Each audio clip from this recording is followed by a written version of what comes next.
Hello and welcome. I'm Dr. Adam Dorsey, a psychologist in Silicon Valley and the host of SuperPsyched, a podcast dedicated to supercharging your life. Each episode contains fun, high-quality interviews with experts looking at psychology from all angles. SuperPsyched is your tool to get more of what you want in your life and less of what you don't. Being in college can be a time of great joy, freedom, and excitement. It can also be a time of profound confusion, anxiety, loneliness, and overwhelm. How can we help college students navigate their mental health? And how are things similar or different to college experiences of previous decades? Fortunately, I know just the person to ask these and other salient questions about the mental health of college students. Dr. Alexis Redding is a developmental psychologist whose work focuses on supporting young adults during their college years and in the transition to the workforce. She's also faculty co-chair of higher education at the Harvard Graduate School of Education and the editor of a book called Mental Health in College: What Research Tells Us About Supporting Students. It is excellent and has been praised by numerous leaders at universities, including Simmons University President Lynn Perry-Wooten, who said, at a time when student mental health demands urgent attention, mental health in college offers a hopeful, actionable path forward. So listen in as Alexis and I talk about the mental health of college students. Dr. Alexis Redding, who's asked me to call her Alexis, welcome to SuperPsyched. Thank you. I am super psyched to be here. I am thrilled. And it seems like such a no-brainer that your book needed to be written and shared with the masses. And I'm so glad you did. It's a great read, The Mental Health in College. The title is totally on point. Got face validity, to be sure. The obvious question is, why did you write this book? It seems like it goes without saying, but I want to hear what compelled you to invest your heartbeats in this book.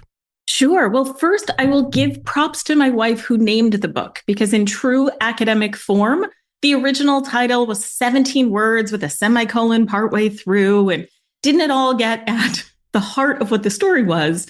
And so every time I would talk about the book, somebody would say, what's it about? I'd say, mental health in college. And at one point she stopped me and was like, you understand that that's the actual title, right? Not the thriving and ups and downs and every other word that I had jumbled into this sort of word salad of a title that I had come up with. So credit where credit is due. She helped me with that one. In terms of the book, this has been a true labor of love over the past 2.5 years.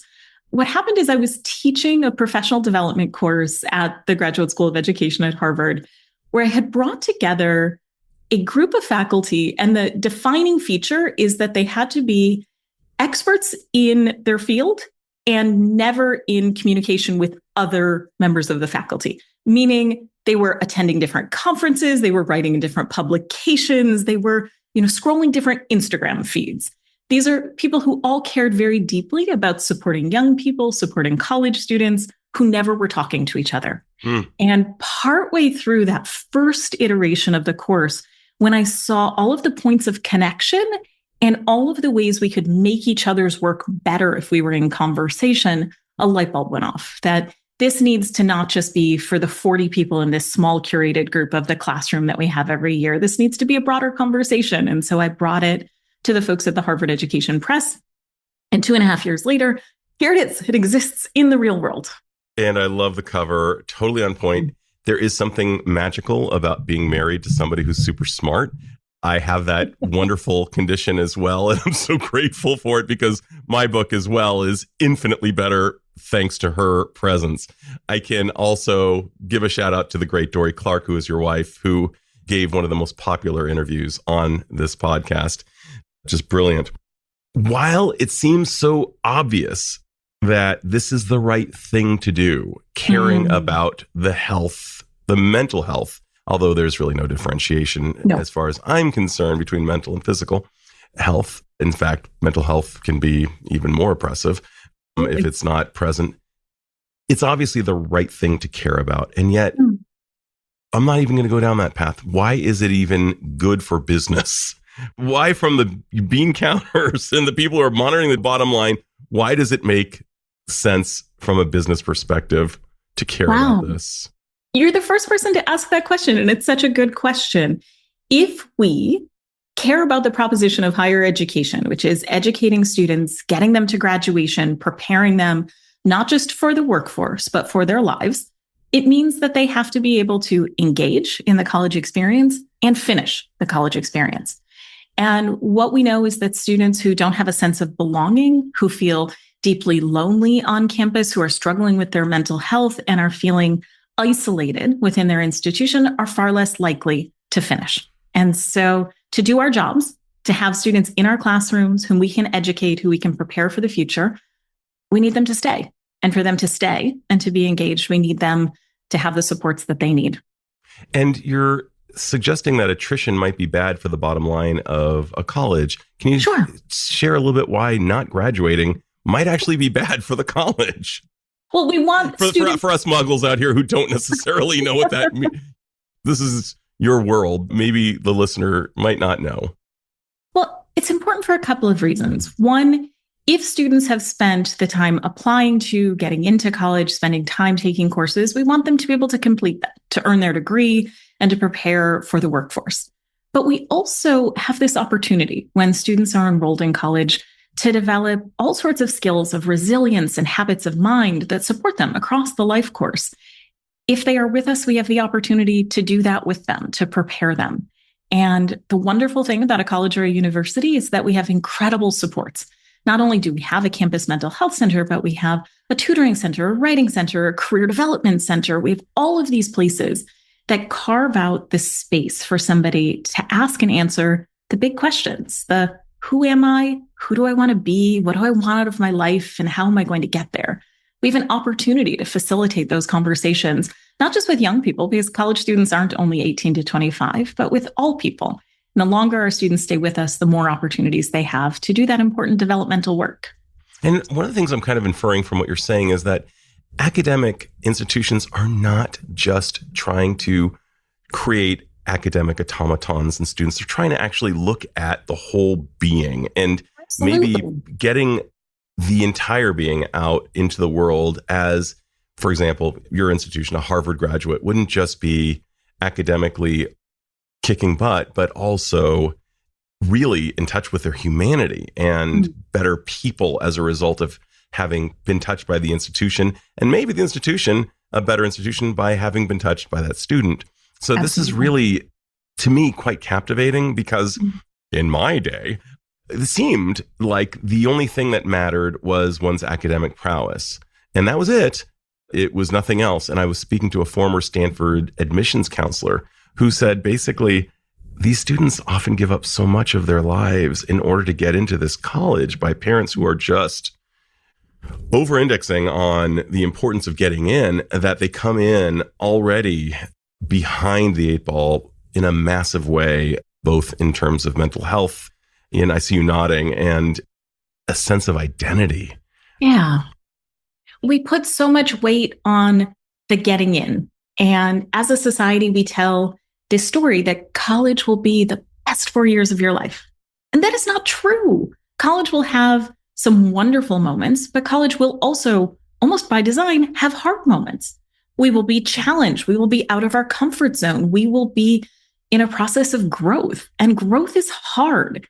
And so when our conversation doesn't level set around the fact that you will have some of maybe the best moments of your life if you're lucky, but certainly not all of them and not every day, what we end up with are students who feel profoundly alone in the challenges. I do a lot of archival research using interviews with college students going all the way back to the 1940s. And one of the connective threads between the 1940s and students in the class of 2026, who are my most recent or most contemporary study, is that all of them not only describe feeling lonely, they all tell me today, or the researcher back then, that they are the only one who is struggling, that they look around and everybody else has it figured out. And for some reason, they alone are getting it wrong. And we, of course, know that that's not true. For 85 years, we have student after student saying, there's something wrong with me. I am doing something wrong. when the data actually show us otherwise, that every student struggles in some very similar ways. And I think at the heart of this book, what we're trying to do is have a more centered conversation about what mental health means. And mental health includes feeling lonely and disconnected and not having a sense of belonging. Those are all important components of a sense of well-being that we have on campus. And if somebody is left with the narrative that they alone are doing something wrong, capital W wrong, then they don't have a sense of belonging. They do feel lonely. We have in our most recent group of interviews, so we followed students in the class of 2025 and 2026. So we're wrapping up for the most part with the class of 2026 this summer, apart from a few folks who are off cycle, who are taking more than the 4 years. And we have a couple of folks who are very good friends or were roommates during the first year in this sample. They don't, of course, know what their roommates say because they conduct these interviews. We conduct these interviews in private. And so we have these pairs of people, these little dyads, where one will say, you know who has it all figured out? My roommate. They're doing great. They walk into the room and they have this confidence, and I'm so envious. I wish I could be like that. And on the flip side, their roommate is saying, I wish I had things figured out. You know who has it? Who has it all together? My roommate. And what we realize is how little they're telling each other the truth of how disconnected they are. So in all of the teaching I do a lot of trainings for residential life staff. I do a lot of parent-family weekends. It almost always starts from a place of trying to open up that conversation where students can say to each other, this is really hard. This feels really bad. I didn't think I would struggle this much, because when they have those points of connection, you immediately watch it. You immediately watch the conversation flow and the tension just fade away. Because if you're not the only one, if it's typical, then it's also solvable, and it's solvable together. And that's an entirely different conversation. Oh my gosh. I was laughing inside, not because of the pain people experience, but because of an experience I had walking through the halls in high school and college, knowing that I was definitely the only one and everybody else had it together. And that song by The Cure, Why Can't I Be You, was in my head all the time. I remember going to the 20th and subsequently 30th high school reunions and finding out these people who I was positive had it all together were suffering just like I was, and no one was talking about it. And to bring out another song lyric, because lyrics often just convey the truth so fast, but Message in a Bottle by The Police, seems I'm not alone at being alone. Yes. When he sees 100 million cast away looking for a home. I really resonate with that idea. I'm so grateful to the likes of Brene Brown for talking about shame as having accelerators and multipliers in the form of feeling like we are the only ones. Absolutely. And how important it is and how courageous it is, and how just vulnerability is a precursor for courage for us to be able to say to ourselves in a very real way. I mean, even in our green room, you and I are just getting to know each other. We were vulnerable and practically in tears within the first few minutes, which was great. I was literally in tears. And I love that. And as a result, I feel much more connected to you. I would hope that you feel even safer in the frame of this interview. Like, oh, wow, we can go do things. And, being interviewed is just a conversation as between two old friends who've never met each other. Yeah. So this is great that you did this book. If you were to kind of describe, boy, would this be a misappropriation of David Letterman's top 10, but what are some of the top issues that students are facing these days on campus? Sure. So there are a couple of things that we did differently in this book that I'm really proud of, because it sort of shakes up the narrative. The first one is that we have a conversation about the college years that begins before college starts. So it begins in high school with the admissions process and all of the stress that you've already mentioned that sort of leans into the story of what we tell about college. And it ends in the career exploration and finding the first job out of college. So it's not just about the time that a student is affiliated with the institution. It's about all of the preparation and then all of the impact on the other side. And so on both ends of the experience, what we have is the challenge of being in a moment of transition, which is just a very human experience of how hard it is to disconnect from what feels like home, where you feel seen and valued, and to embark on a new adventure. And so we see that as students are beginning college and settling into new routines, meeting new people, recalibrating the relationships from home. And we see that same thing happening again as they embark on the workforce and as they're transitioning into this next chapter as well. So that's a really important thematic sort of grouping across the entirety of the book. We also spend quite a bit of time thinking about the sense of belonging and loneliness narratives that our students are experiencing. And we have this conversation today about the epidemic of loneliness, and we do know that people are feeling profoundly lonely. But again, I work in archival materials going back to the 1940s, and every single student in the 40s talked about feeling alone, feeling invisible, feeling disconnected. And so one of the things that we're trying to do in the broad conversation that this book sparks is to recognize generational continuity of experiences that we all had growing up and connecting them to today. So that rather than leaning into kids these days are so different, we can't understand, the world has changed so much, we're trying to take a developmental lens of, but yeah, the process of growing up is hard, and it's hard in typically developmental ways. And if we can tap back into some of those memories of moments of disconnection, of being in transition, we actually can relate far better than we think to what our students are going through. This image of Robin Williams in Dead Poet Society, looking at the students realizing, wow, we are kind of the same as they were, even if they were in a different era. Yes. And I'm really taken by that idea because every generation thinks of itself as being so exceptional and unique. And the fact is, we probably have way more in common than we have differences. And yet there are differences. You cite in the last 10 to 15 years, one of them being profound economic distress. And of course, social media as another accelerant. So I'm just wondering, what are some of the things that make this new entering class of, say, 2026 or in recent years different? I'm going to give you not the answer that you're looking for, which is that we find far fewer differences than we expect.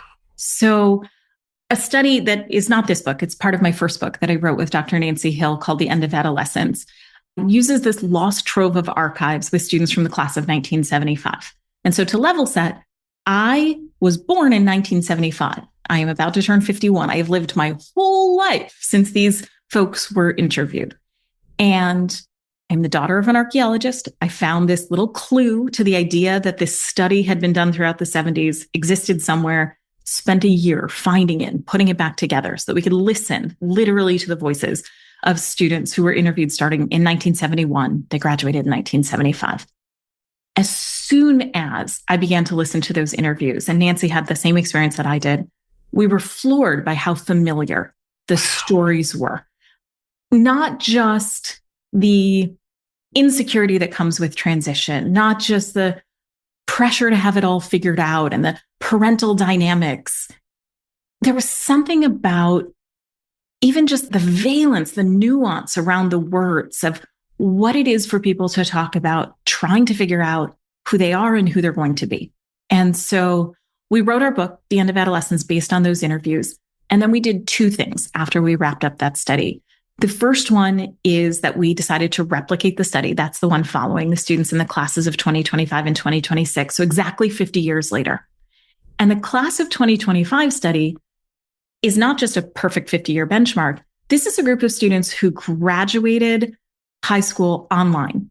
They transitioned into college in pods because it was the middle of COVID. They did not go to class in a lecture hall. They went to class from a Zoom screen in their dormitory. You could not think of a more profoundly different lived experience. And so as soon as we started collecting those interviews, I sat down with my research team. I had 12 grad students working with me on this. And I was like, okay, what's different? And they looked at me. They're like, you've been saying to us for years that there's no generational difference. Now we're supposed to tell you what the difference. We've been looking for the difference. We can't find it. Of course, there's the texture, the Zoom screen versus students in the class of 1975 were smoking cigarettes while they were doing their interviews as opposed to Zooming or scrolling on their phone.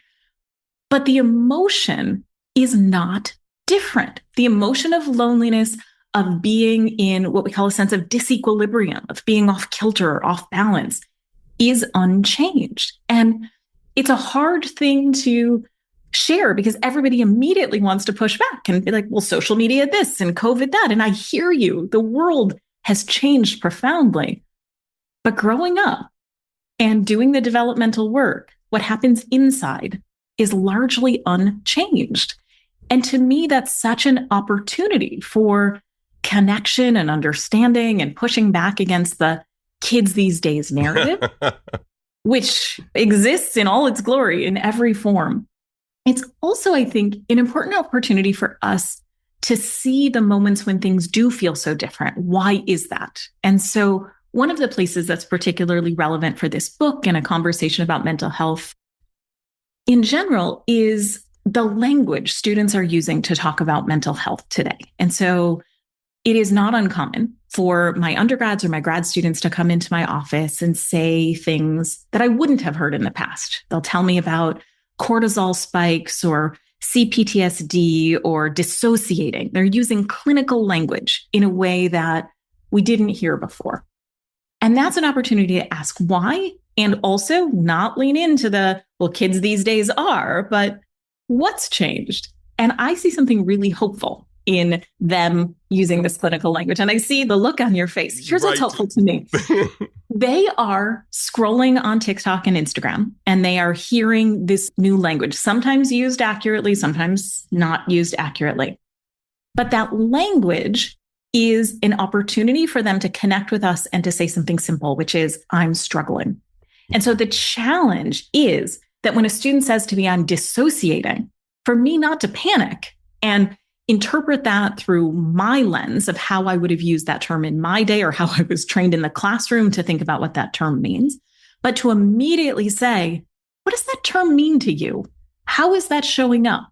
And far more often, they're just using this language that they have been given through their access to social media to spark a conversation. And what they're really saying to me is, I'm having a hard time and I need help. And as soon as we do that, we have a different kind of conversation. It's not a crisis conversation. It's them saying, I'm really worried about the job market. I'm struggling with finances.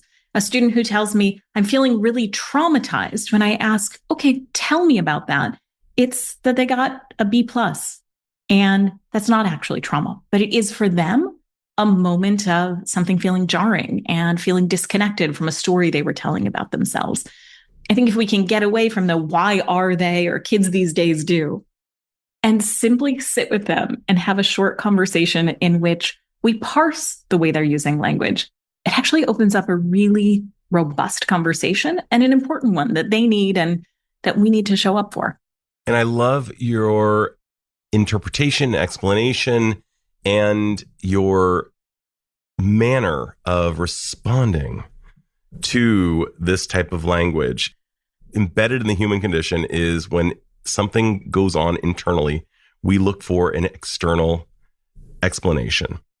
And so what do? We scroll on TikTok, we learn about CPTSD and or dissociation or whatever it might be. And we determine based on this amazing expert who's might not be an expert at all, might just be somebody who read an article and is trying to become a thought leader before they are actually, it would be responsible to do so.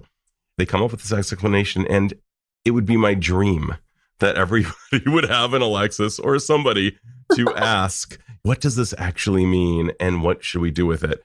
Because so many people are jumping the gun and determining, oh, this is confirmation, I have this diagnosis, when they don't.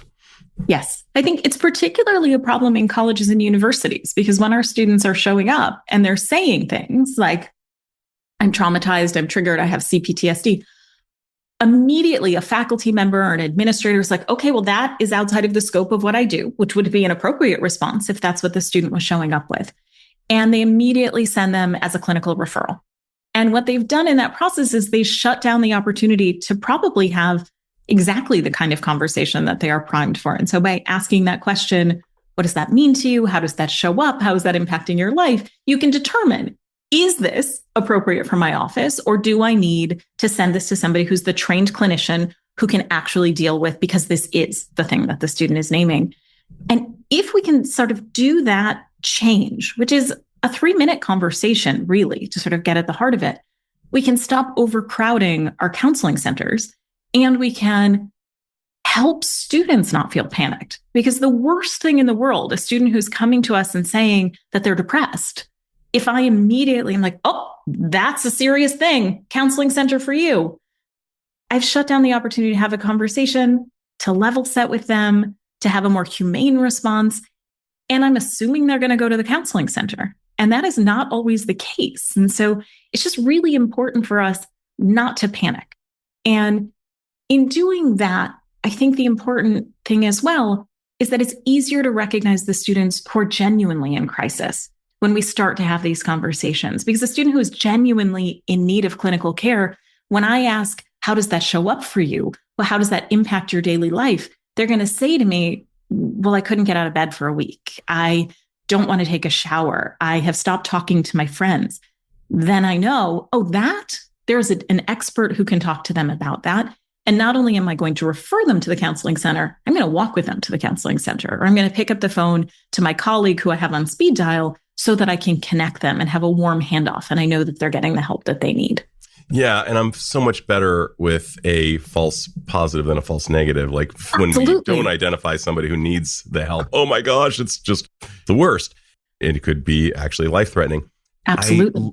I am kind of hearing in the ethers that one of your recommendations, because I'm going to ask you for your prescription to colleges, but one of your recommendations might be to arm the college staff, much in the way police are often armed with knowledge about mental health so that they know what to do, just kind of the least they need to know in order to help with the sorting process. What would be, perhaps in addition to that, what you just mentioned, if you had carte blanche?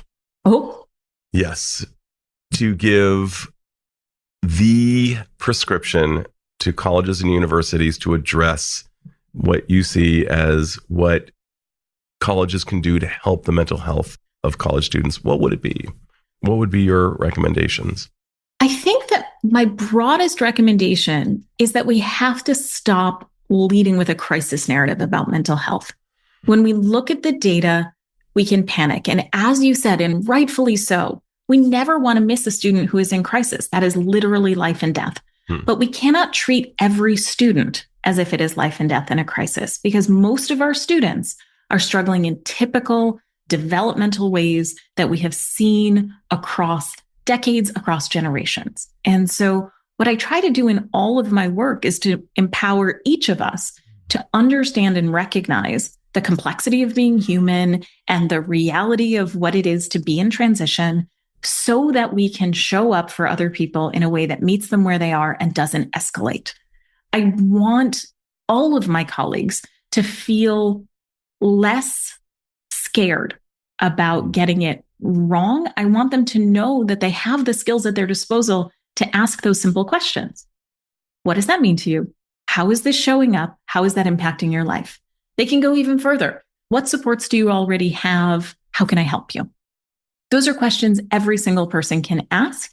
And that can lead us to, is it a referral or is it not? More often than not, students who start with the clinical language end up telling me they've had a fight with their parents around the story of what their future should be. Their parents think they should do one thing, they should do another. That is literally the conversation that I am prepared to have with them.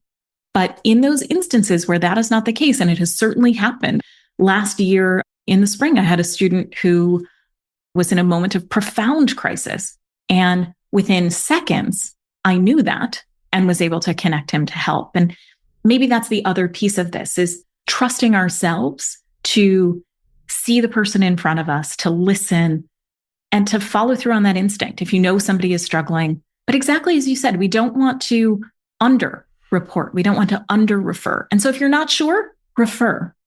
But if you're sure and you can have that conversation, or you have the colleague who can have that conversation in the career services offices, in the tutoring center, let's use those resources as well.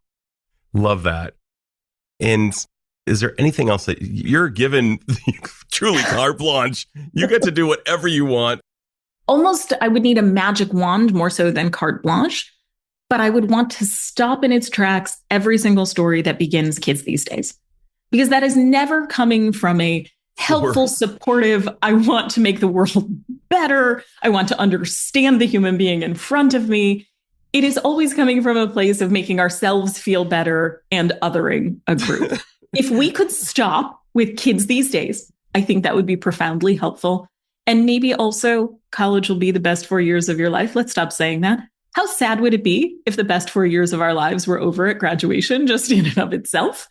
But what an unrealistic benchmark to set for somebody embarking on the next chapter when we know it's actually going to have so many hard, challenging, complex, nuanced days. Let's just tell, and actually maybe this is the overarching, more nuance in the story we tell to young people, in the story we tell to ourselves, in the way that we support. That is my carte blanche magic wand solution.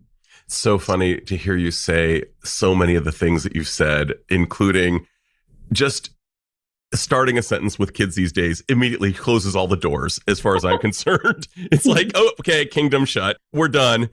Thing two, I remember Fast Times at Ridgemont High. I think there was a song that Sammy Hagar sang, of all people, which was, these could be the best years of our lives. And I was thinking to myself, these are not the best. And again, once again, I must be the only one, because if it's even in a song, it definitely must be true. Why do these years suck so bad? And then I go to college and I'm told, wait, no, these are going to be the best years of your life. Mm-hmm. And there were a lot of high points in college. Sure. They were not the best years of my life. In fact, shouldn't have been. Shouldn't have been. I would love for you to go on a national campaign for a bunch of things, one of which would be disabusing the public of the idea that these are going to be the best years of your life. Let's take the pressure down a notch. Let's take the pressure down. You're going to have some incredible experiences. Totally. You are also going to have some hard and lonely days. And that is normal. That is normal and typical. And everyone has experienced it. I use quotes from the research from the 40s and 70s. I will share them with my own students or in keynotes. I'll put them up on screen and everyone is like nodding along. They see themselves in those quotes. And then I will reveal, how long ago those quotes were from. And everyone will, there's sometimes an audible gasp with this idea because we're so wedded to these stories that we tell. And they're not helpful. They're not helpful for us and for understanding of ourselves and what we have overcome and weathered and the resiliency we've developed. But they're especially not helpful for young people who are doing things for the first time and looking to us for an authentic and accurate representation of how do I do this new scary thing. Love that so much. I mean, the hilarity of you sharing these quotes and having people vibing to them. Only to the big reveal. There's this one quote where a student is talking about how they can't get out of bed and they're lying in bed until the middle of the morning and they don't know what's going on in class. So they don't get out of bed and don't walk into the room. It's not a condensed quote, but that's the gist of it.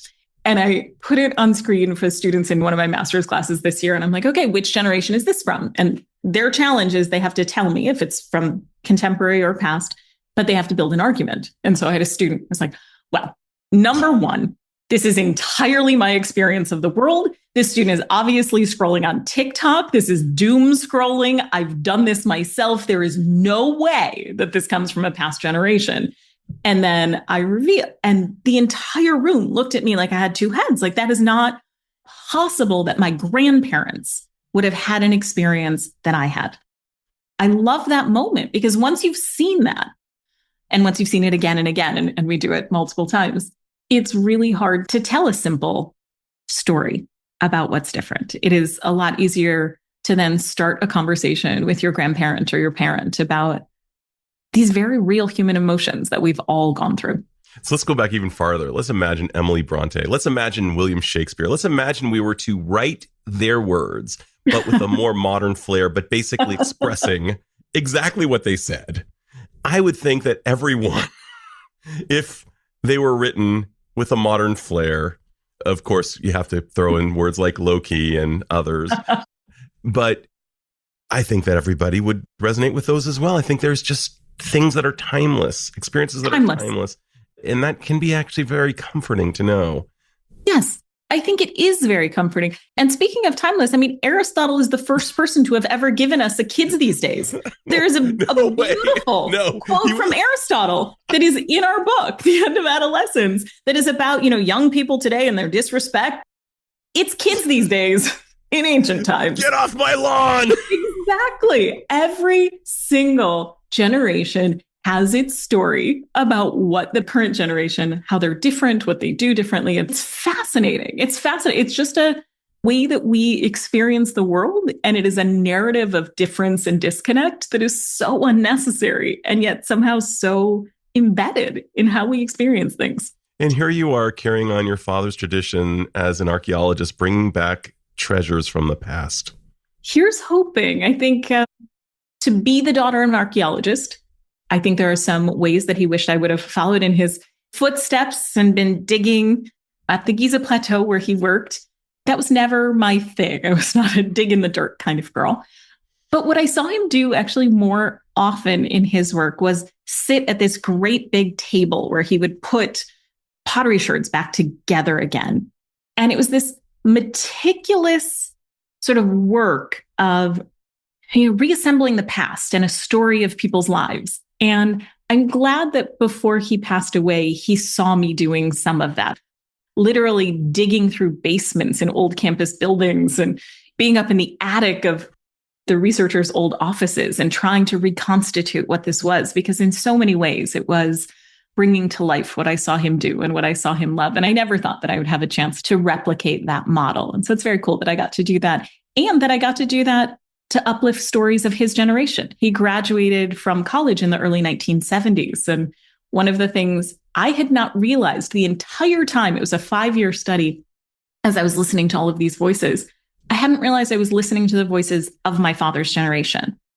And so as I'm telling this story of let's stop doing kids these days and look at all of these generational connections, I didn't realize that the key generational connection was between me and my dad, that there was a story there too. And it was very cool that he read the book. And I remember my mother texting me as he was reading that there was someone in the book who we named Carl. And Carl was a first generation college student who was one of only a couple of students in his graduating class to even go to college. And that was my dad's experience. He graduated from Pontiac High School in suburban Detroit, and he was the only one who went away to college and one of only, I think, 3 or 4 who actually completed college. And I never made that connection. In all of the years I sat with those interviews and knew my father's story so intimately, there was still, even for me, that sense of generational disconnect. And it was so beautiful to have that moment of, oh, that was his story too, but it's also mine. And to really think about what connects us across generations, across families, across humanity. It's sort of a beautiful thing to get to work on. Gorgeous. And just there's so many angles from which I could approach this, but I'm going to say this. One of the things that your book really talks about is the idea that we can grow after the pain.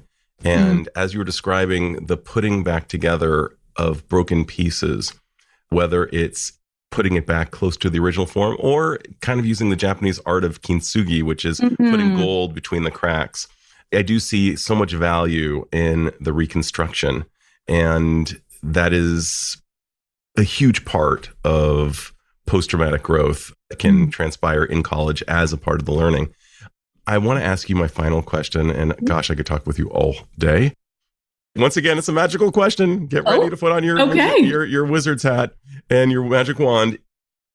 Alexis, if you had the power to confer upon all humanity one insight or skill that would dramatically improve the lives of the individual and perhaps, since we're all connected, those around that person, what would that insight or skill be? And how do you imagine it would impact the individual as well as perhaps society at large? I think you've already named it. And it is the gift of being vulnerable with other people and sharing what is hard, your failures, the moments where you've fallen down, not only telling the highlight reel of what your life is like. I think the transformation that happens when you share with someone the truth of what is hard. And I find myself doing this all the time when, somebody will say something and they'll want to celebrate this moment.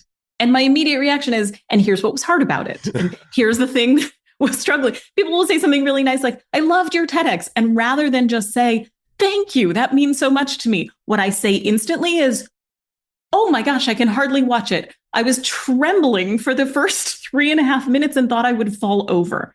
And at first I was like, Alexis, why are you doing that? And then I realized I'm doing that because it is at its essence the way that I want all people to approach the world, which is not be like, yes, that was great. But no, that was really, really hard. I almost didn't make it to the other side. And that's what I think I want all of us to do about college as well. Tell the truth of it. Talk about the C+, talk about the career pivot that you made, talk about the heartbreak, talk about what is real. Because as young people and older adults are figuring out their next chapter, that is the best way to empower them, is here's where it was hard. Here's what I did. I love that so much. And you and I are connected in so many ways. You are so my people. My first TEDx, I had invested about 100 hours in preparing it. I hydrated beforehand. I did all the right things. And when I got on stage, I forgot my water bottle. And I immediately got dry mouth. And I was terrified what was going through my head. If you watch that one, it's 2016. I'm imagining, okay, I will be remembered by the world as Captain Bong Hit because I sound like a dry mouth issue. And no one has ever probably thought that organically without saying that. Totally. Only my sister noticed, thankfully. But yes, but it's amazing what goes through our heads and how we can connect, not from like, oh, behold, the mighty me. Rather, it's from our cracked places. And I love that. Cracked places. I love that. They edited out the part where I froze on stage, which I literally did for the first time in my entire life. I got to the point in the speech where I was supposed to talk about something vulnerable. And that was really hard, standing on the red dot with all of those cameras trained on. That was very new for me. And it was also a memorized speech, which is not how I do public speaking. That's right. And so I got to this moment and literally froze. And you can see it on the unedited video where I'm just blinking for like 38 seconds until my wife, who was sitting in the front row, realized and called out to me, tell them about you, and unstuck me or unstuck my brain in that moment. So that's cropped out. You don't see that in the talk, but that was the reality of the experience. And I sort of now wish I had had them leave that in because it speaks so profoundly to, number one, how hard it is to sort of push yourself at a growth edge, but how hard it is to talk about your vulnerability. That was the moment where I said, and it's the part that's been replayed the most, I struggled in college, and then told the story of what it was like to try to navigate college myself through all of the ups and downs. But my body rebelled in that moment. My brain didn't want to do it. My knees were knocking. It's the most important thing I said on stage. So I'm glad she called out, and I'm glad that I did. And in full circle, you're from Michigan. My mentor, my Tuesdays with Maury guy, Alan Greenberger, whose memory is a blessing, went to the U of M for his both undergrad and postgrad. So it just feels like he is here with us at the moment. And I'm just so grateful that I got to have this time with you. Alexis, this was such a blast. I loved it. I'm sad that our time together has come to an end, but thank you so much for having me. And a shout out to U of M, where my dad was a member of the faculty where my mom works today. So yet another point of connection. This is Dr. Adam Dorsey thanking you for listening to SuperPsyched. If you know anyone who might like it or who might benefit from listening, share it. And if you like the episode, please hit subscribe.